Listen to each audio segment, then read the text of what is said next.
worshiping Jesus with one another. Well, my name is Jason. I'm one of the pastors here, and I have the joy to continue our series this morning. We have been doing a character study on Gideon in the book of Judges.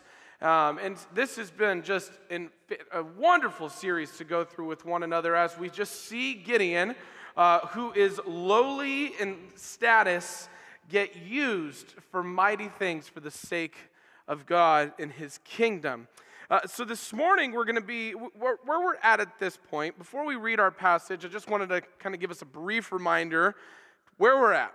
Okay, so we have, last week, we have God humbling Israel. If you look at the beginning of chapter 7, Israel has quite a large army, massive army, enough for them to feel like they can win a battle. And that's exactly God's problem with them, is He does not want Israel to forget Him. He does not want Israel to think that they don't need Him. So what does God do? He humbles Israel. And they get rid of all of their army except for 300 people. Now think, you've got 22,000, okay? If I'm standing with 22,000 people, we're an army, I'm like, yeah, this feels good. Like in the Return of the King and Lord of the Rings, they only have 6,000 men, and that alone just looks awesome. One of the best cinema battle scenes, okay? Take that. What is that? I'm terrible at math. This is why I'm in music and ministry. Almost four times the amount. And how massive of an army that would feel and be. So God humbles them, and they're down to 300 men. Now, facing an army with only 300, I would be terrified. And so where we're at today is we're about to go into battle. We're going against the Midianites, and we have 300 men. 300, and Gideon here is leading this army. Gideon has been raised up as a judge, and he's being used by God. But like all of us would do, Gideon begins to worry. I would panic. And so what we see today is we're going to look just over a few verses that highlight, one, who God is, as a faithful God who always keeps to His promises, but also a God who is our great encourager. And what we're going to see this morning is that we're going to move from this place of doubt to worship. That when we're unsure of the future, Gideon learns that worship is actually the best response. When we're unsure of the future, worship is the best response. So please, if you'll turn your Bibles to Judges chapter 7, we're going to continue our narrative beginning in chapter 9 here this morning.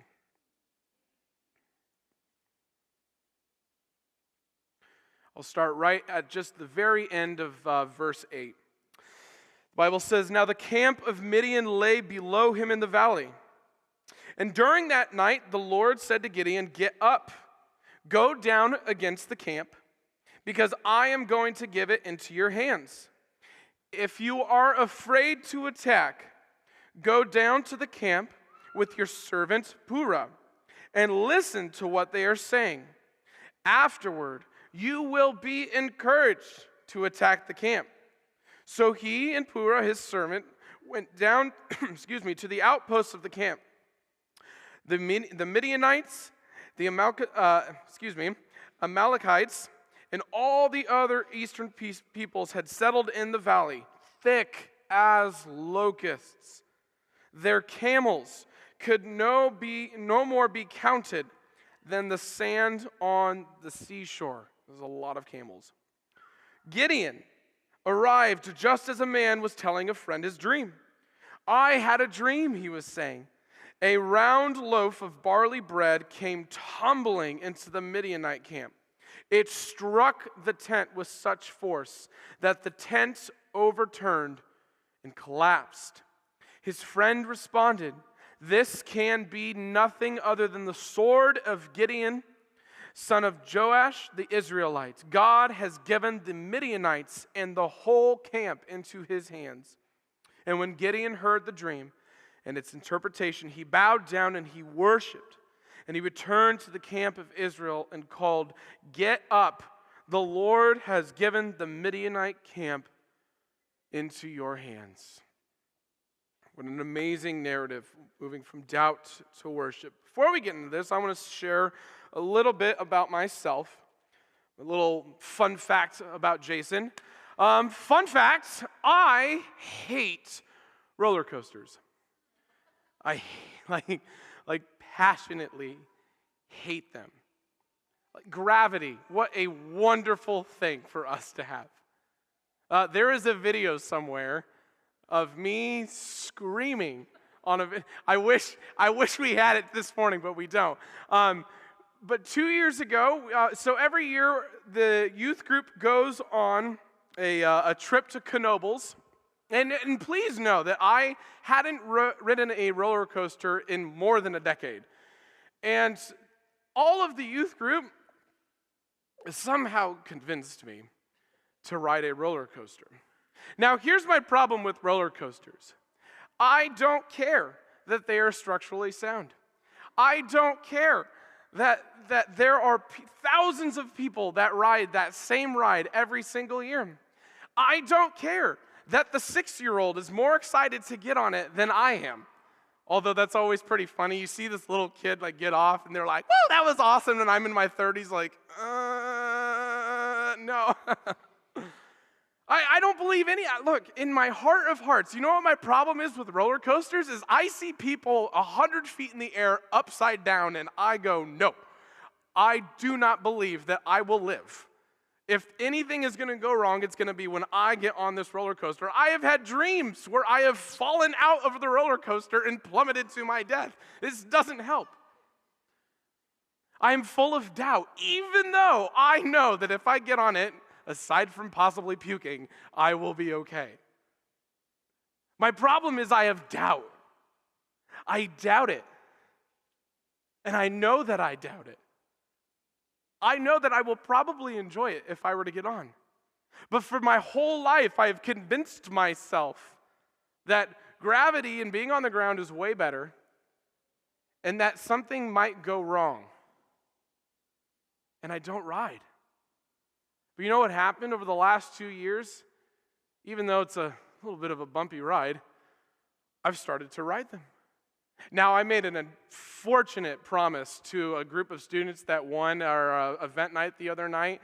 Their top reward was I had to go on whatever ride they say. That was maybe the dumbest thing that I have ever promised a bunch of teenagers. They have already plotted my almost death, and they'll have a great time. We'll see what happens. If I don't come back from Knoebels, assume the worst. But I know, even going into this, I know that I'm going to be okay. I know it. Because engineers who are far smarter than me have designed it to be sound. My father-in-law, who's a master electrician, who has worked on some of the roller coasters at Six Flags in Jersey, I trust him. I know that the electrical work is going to be fine. I know that the locks are going to come down. I know that if everyone else can ride it and be okay, I can be too. And see, and this is what I'm trying to get at here, is that even though I have the promise that I'm going to be okay, I doubt it when I shouldn't. And what we see here in our narrative this morning is that God promises. And when he does promise, he delivers. And what's amazing is that in the face of doubt, God is unchanging, he is patient with us, and he moves us to this place where we can move from doubt to worship. He takes us from this place where we can hear what God has to say, and even when we know it's true, and even when we begin to doubt it, we can begin to change the narrative and inclination of our heart to be one that doesn't immediately jump to doubting. But instead, the inclination of our heart moves to to being one that worships, even when we're a little unsure, maybe for some of you, extremely unsure of what the future is going to bring. See, in a few short verses, although we're not all in this room about to go take on an army of tens of thousands, we do throughout our lives face unsurety. We face doubt. We face times when we don't know what's going on and what's going to happen. But we also have a God who is faithful. We have a God who has proved himself since the dawn of time itself. And we can trust that God to move us from a place of doubt to a place of worship. So let's look here again. Please jump with me back to verse 9 at the beginning of our passage for this morning. So where we have Gideon, right? They're getting ready for this battle. And as I said at the beginning, I would be terrified at this point. And I think it's right to assume that Gideon is terrified because God points it out. Look again, verse 9. During that night, the Lord said to Gideon, "Get up, go down against the camp, because I am going to give it into your hands." Okay, we have a promise. The God who doesn't lie, the God who doesn't mess up, has just said, "Hey, I know you're about to go into battle. You are going to win." He doesn't say, if you do this. He doesn't say, maybe this will happen. God just flat out says, you're going to win. So we have a promise and a guarantee from God, who has never broken a promise, who has always been faithful. And Gideon knows this because Gideon loves the Lord. And Gideon has followed God, and he has seen him be faithful. But what does God know? Look here, verse 10. If you are afraid to attack, go down to the camp with your servant and listen to what they are saying. Afterward, you will be encouraged to attack the camp. I find how God is working with Gideon in this to be one of the most important pieces of information for us to know, and how God wants to work with us. God knows that Gideon is terrified. God knows how ridiculous it is for 300 men to take on thousands. It said that later in the passage, it says that there are more camels than sand on the sea. They are crammed in like locusts. That is a lot of people. A lot of people. Y'all, camels are pretty big. To not be able to count camels because there's so many of them, they're like sand on the sea. This is a massive army they are going against. Fortunately, God is also not dumb. And he realizes that logistically, this isn't going to add up. And what does he do? He's patient with Gideon. See, what we see in these first verses is that the natural inclination of the heart is to doubt. And we know that Gideon doubts. Why? Look here at verse 12. God offers this point of encouragement. And then what does it say? Or at the end of 11, he says, "So he and Purah, his servant, went down to the outposts of the camp." They went. See, we see that there is some sense of doubt in Gideon's heart, even though the God of the universe just told him that you're going to win. But the fact that he goes tells us that he needed to go and he needed to see. He's truly staring. He's staring at this terrible, unfortunate situation in front of him, and he's beginning to doubt. And I ask myself, and I ask all of us, how many times in your life have you stared in the face of a situation and you begin to doubt? You begin to become fearful. We begin to wonder, God, are you really on my side? If we sing, "If my God is for us, then who could be against us?" If I sing that on a Sunday, but then I walk out, do I really believe that in my heart of hearts? And see, Gideon almost, I would have loved to be there in this interaction. Because I put myself there, and I imagine hearing God tell me, you're going to be fine. I will deliver the Midianites into your hands. And then God goes, but hey, if you need some assurance, go do this. You're immediately faced with one of two options. You could either go, no, God, I trust you. I believe you. See, it could have ended right there. Gideon simply could have been like, nah, I'm good, God. I'm going to go take a nap, and we'll wake up in the morning and get down to business. But he doesn't do that. Because God knows in his heart that there's this sense of doubt. God knows that there's this inclination in the broken human heart to wonder if what God is actually saying is true. But what's beautiful about this is that we're beginning to see God work with Gideon's doubt. We're seeing him work with it. How beautiful it is that we have a God who says, let me encourage you. Let me walk with you. I know the things that you are facing. Later in the life of Jesus, the Bible tells us that Jesus is not a stranger to any temptation that we have experienced.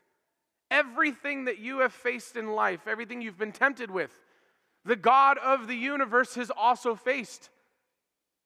He knows what it means to live in this world. He knows what it means to see his broken creation attempt to find healing, to find resolve, to navigate this life. And so God is a God who encourages and who is patient. We're going to see that here in the next few verses. But we need to ask ourselves, in your life, in my life, when we're faced with times of doubt, when we wonder if God is going to show up and come through, when you wonder, has God just forgotten me? My gosh. When we ask ourselves, what's happening? Why is this happening? What did I do? God is right there to be faithful and remain faithful as he always has been. But we do need to ask ourselves, do we have that inclination to doubt? And I would argue that the natural inclination of our heart is to doubt. Because I doubt all the time. The number of times I have doubted God, it's like the sand on the shore. But fortunately, God uses our doubt for his good. Because doubt it's a very powerful feeling. Doubt is one of those feelings as a human that it's really hard to explain. I can say, well, let me do this. How many of you have ever had a significant time of doubt in your life, especially with God? But it's hard to explain that. However, what doubt does do is that it causes us to lose sight of clarity. It causes us to lose logic. Oftentimes, it makes us do and say things we would never do otherwise. Doubt is a powerful force that can pull us away from God and others around us. It can distort how we think. It could cause our heart to become bitter or sad or angry. It could cause us to become very withheld and retracted, or it could cause us to become rash and outlandish. And on top of all these things, what Gideon does in his heart and what I have experienced and what I know the human heart experiences, it causes us to question God's motives. However, Gideon has an important role to play, and that is to obey. And that's all of our role. Our role as believers and followers of Jesus is to obey God, even in the face of doubt, even in the face of unsurety. And as we obey, God delivers. And it's this wonderful interaction of human responsibility and God's sovereignty, where God is at work always, and we follow and obey, and we seek Him. And in this, what we find is that God has been at work, He has provided, which gives us the confidence that He will continue to in the future. And even in the face of not finding immediate encouragement, Gideon did need to see for himself that what God was saying is true. And again, God is patient with us through our doubt. A friend of mine, currently, in talking to him, he's been feeling like he needs to change things in life. Like God is calling him to something different. But he isn't sure what God is calling him to. But he knows that God is calling him to change things and to move into a different direction. And so it's this odd place as a person and a follower of Jesus to know that God is calling you into something even though you're unsure of where you are going. But it's this place where doubt becomes trust. And we rely, and we need to rely on God. Romans 8:28 reminds us that we know that in all things God works for the good of those who love Him, who have been called according to His purpose. If you are trusting God, if you are following Him, if you're seeking His will, and if you are living for Him, He will always be at work for your good in His eyes and to His will. To His will. So let's go on. Let's continue our story. The next thing that we see, beginning in verse 13 and 14, is that even though the natural inclination of the heart is to doubt, when God makes a promise, He delivers. So we have doubting happening with Gideon, and so what does he do? He goes into the camp.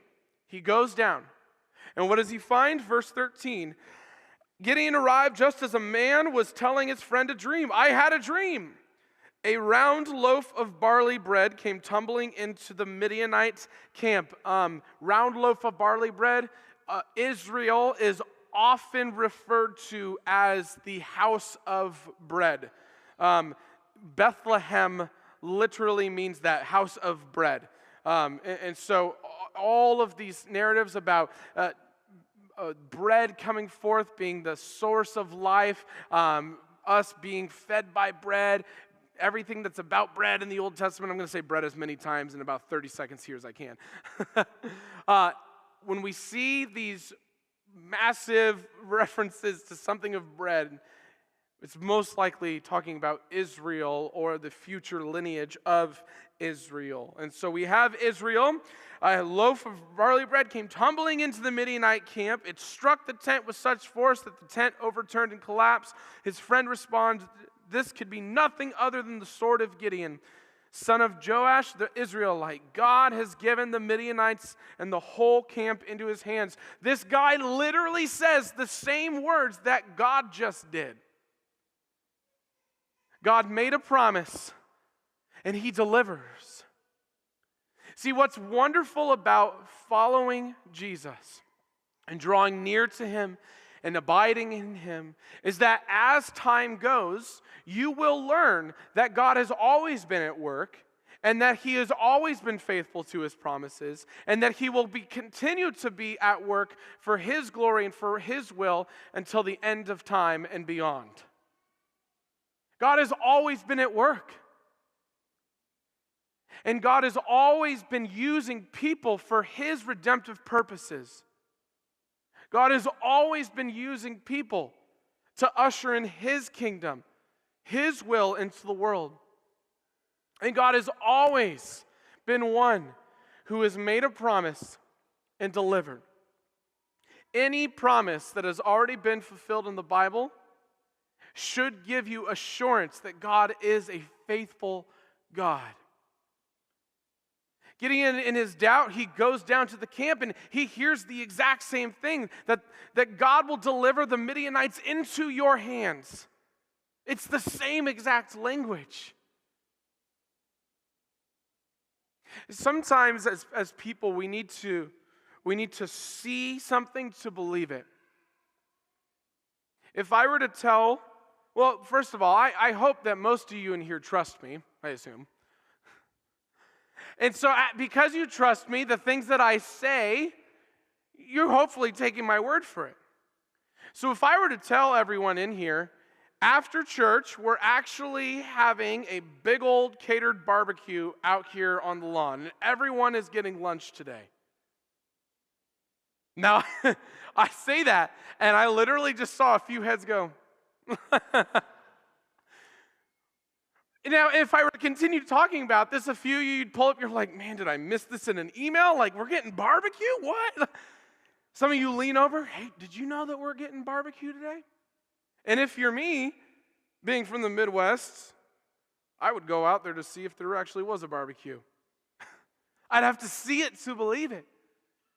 And even though you would trust it, hey, there's lunch afterwards today, you would trust me on that. Something as different as a barbecue, part of you is going to be like, I got to go see this. I got to go see it to believe it. I got to go, where's that brisket at? And see, for Gideon, he is showing us that there's this inclination in the human heart that we need to see something to believe it. And what's amazing about God is that he knows this. And what he does continually, time and time again, is he evidences the things that he says. And so even here in our narrative this morning, we have God evidencing this thing he said. He says, go see it, go believe it. Jesus did the exact same thing when he appeared to the disciples after he rose from the dead. He said, look here, see my scars, see my hands, my feet, it is I. God knows that to overcome doubt in the human heart, we need to see to believe it. And God is a God who evidences all the things that he promises. And he makes known and clear to Gideon that what he has promised is to come. Through his doubt, God has encouraged him. See, the thing about trusting God is the more that we see him at work, the easier and more regular it becomes to trust him and to seek him. Any time that we say, I just don't see God, I don't feel God, I haven't heard from God, even in his silence, God is always at work. And if you look for him, you will see him at work. Even in those quiet, silent times. Sometimes God makes things wildly clear. But even in the silent times, if you look for him, the living God is at work, always. And as we see him at work, I promise you that the peace will overcome your life. A deepened trust in him.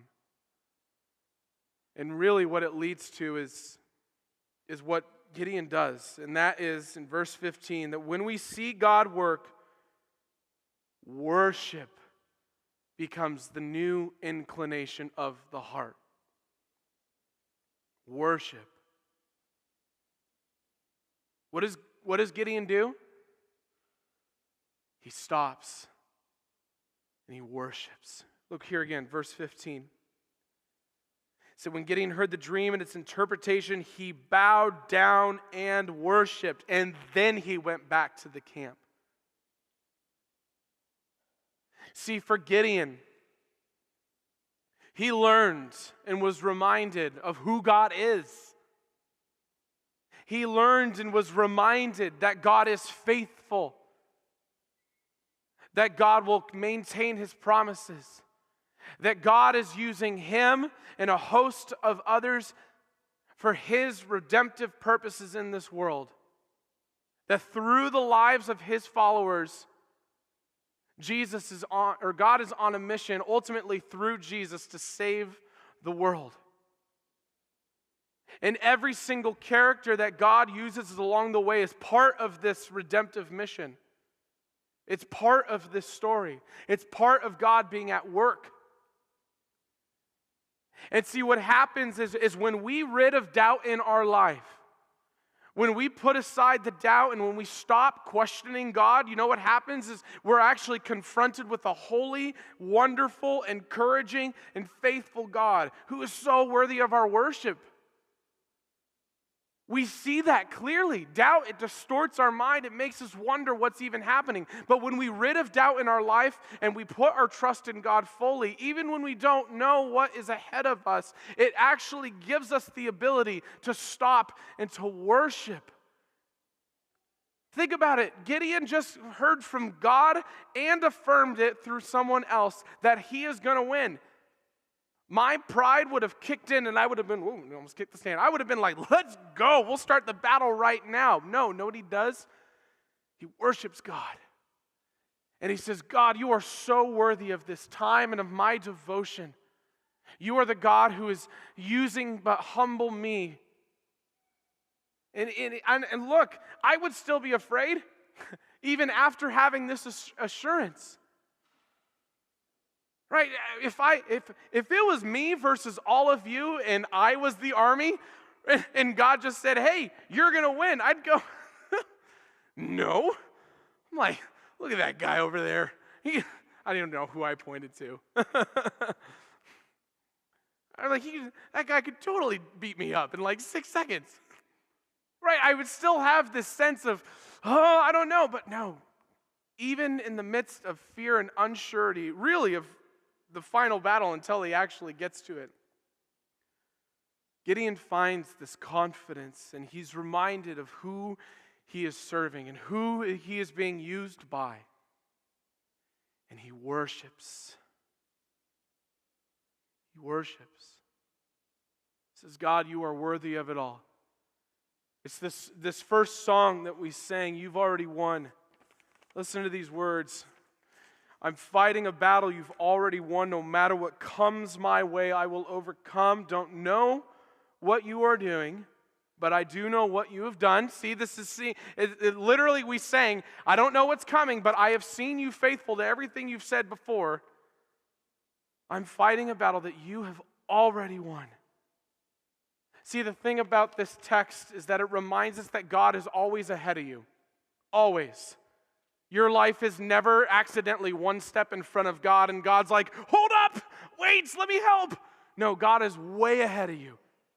And that's the beauty of a sovereign God who is outside of time, is that he knows all things, and that gives us the confidence that if he's working for my good in his will, that I can trust him in all circumstances, even though I may not know with full confidence what is coming my way.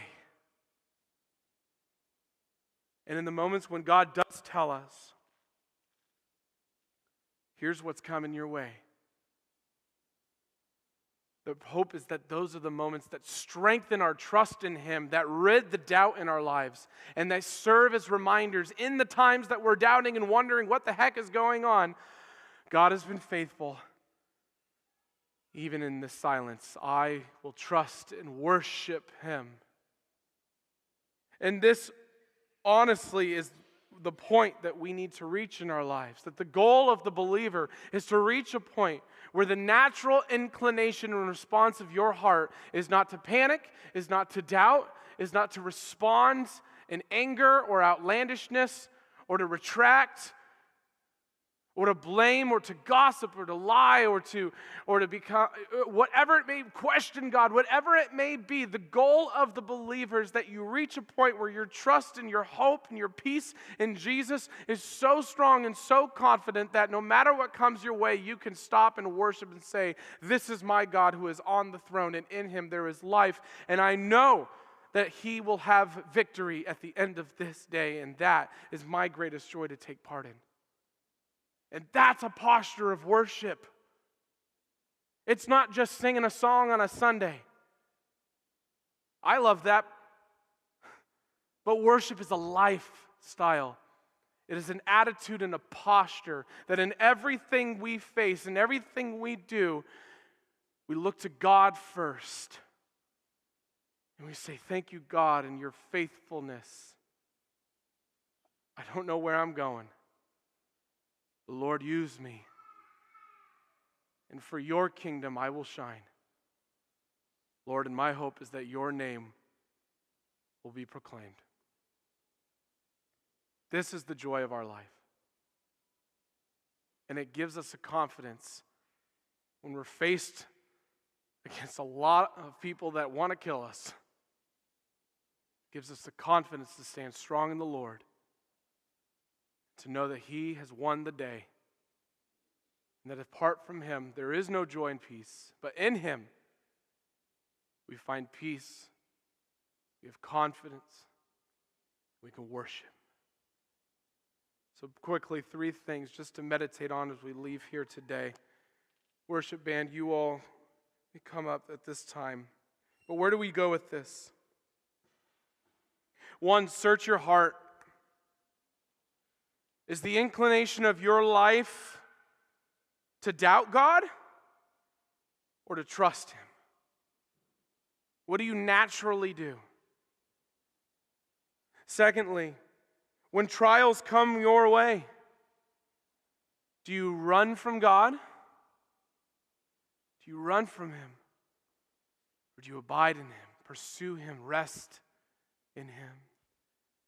And finally, learn to make worship the natural inclination of your heart. Is the heartbeat of your life in joy and trial to say, God, I will sing praises to you? Or do we find ourselves drawn away from Him? Doubt can be a powerful force that can pull us away from God. But what's greater than that is God's faithfulness and His promises, and ultimately the worship that we can have for Him in every aspect of our life.